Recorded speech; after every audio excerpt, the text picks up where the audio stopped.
السلام عليكم. لو اتشكيت بسرنجة أو مشرط مكان حد هنتصرف ازاي؟ ده اللي هنعرفه النهارده. لو انت دكتور أو ممرض واتشكيت مكان حد أو شخص مصاب، أو حتى مش دكتور أو ممرض، بتكون خايف من ايه؟ بنكون خايفين إن يكون اتنقل لك عدوى من هذا الشخص، وخصوصا التيتانوس، فيروس بي، فيروس سي، الايدز. طيب هنتصرف ازاي؟ اول حاجه هنغسل مكان الشكه ديت بالميه والصابون. مفيش تعصير، ما نعصرش مكان الشكه عشان ممكن تزود فرص انتقال العدوى. لو الجرح كبير شويه زي جرح المشرط، ده بنطهره كويس ونغسله بمحلول ملح. وطبعا حضرتك لو في المستشفى بتبلغ مكافحه العدوى عندك في المستشفى. طيب لو صاحب السرنجه ده اللي انت اتشكيت منه، يعني صاحب السرنجه اللي انت اتشكيت بعده ده موجود معاك وهو موجود معاك في المكان، هنعمل ايه؟ اول حاجه هنعمل له تحليل فيروس سي وفيروس بي والايدز، وحضرتك هتعمل لنفسك نفس التحاليل دي بالظبط عشان تشوف حضرتك عندك اي حاجه منها ولا لا. طيب الشخص ده انت عملت له التحاليل الحمد لله وطلعت سلبيه، فديت الحمد لله كده انت مش هتاخد حاجه غير انك تتعامل مع التيتانوس بس، وانت مش مطالب بحاجه تانية غير انك انت تتعامل مع التيتانوس بس، زي ما هنعرف كمان شويه.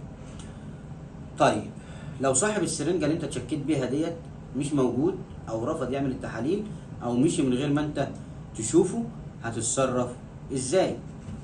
اول حاجه زي ما قلنا هنتعامل مع التيتانوس على حسب حالتك ايه.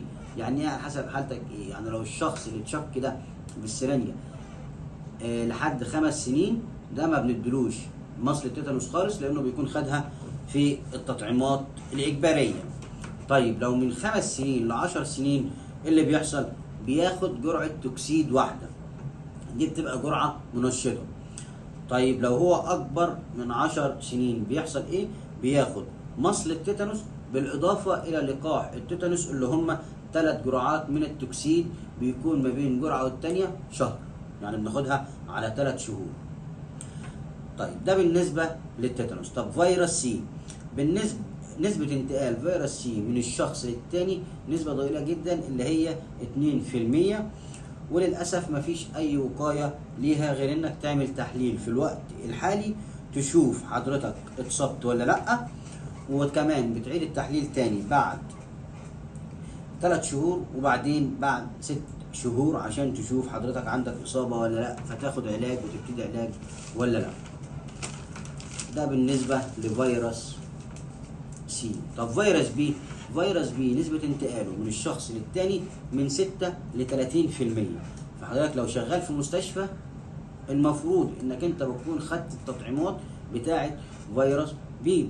فهنتكلم عن فيروس بي لو انت خدت التطعيمات وما خدتش، ولو خدته ما عملتش تحليل. فهنتكلم الاول لو انت في مستشفى وعامل التحليل واخد التطعيم وعامل التحليل بتاعه اللي بيبين ان جسمك عنده مناعة او اكتسب مناعة، وان استجابته للتطعيم شغالة ولا لا، فبنعمل التحليل بتكون نسبته اكتر من 10، فخلاص في الحالة ديت انت عندك مناعة وما بتاخدش اي حاجة.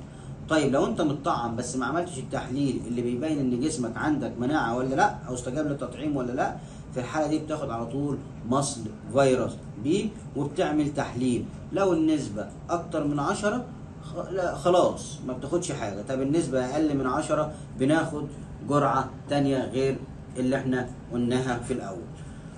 طيب انت ما عملتش تحليل خالص، او شخص بره المستشفى ما عملش التحليل، شخص في الشارع فاتشك بإبرة مكان حد، اللي بياخده على طول بناخد مصل فيروس بي فورا بالاضافه للثلاث جرعات اللي احنا قلناهم، اللي هم التوكسيد، جرعه حالا وبعد شهر جرعه وبعد 5 شهور الجرعه الثالثه.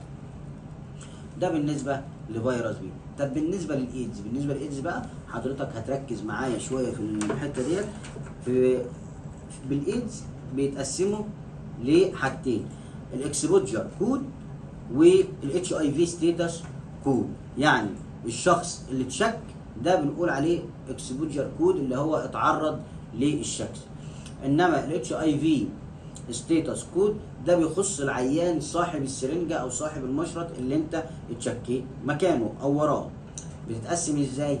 عشان برضو ان مش اي حد يتشك بسرنجه او يتشك بحاجه بسيطه، مش كل الناس بتاخد العلاج، لان برضو العلاج بتاعه بيكون ليه اعراض جانبيه، فبيشوفوا ده يستاهل ياخد العلاج ولا لا، فبتتقسم لكذا حاجه.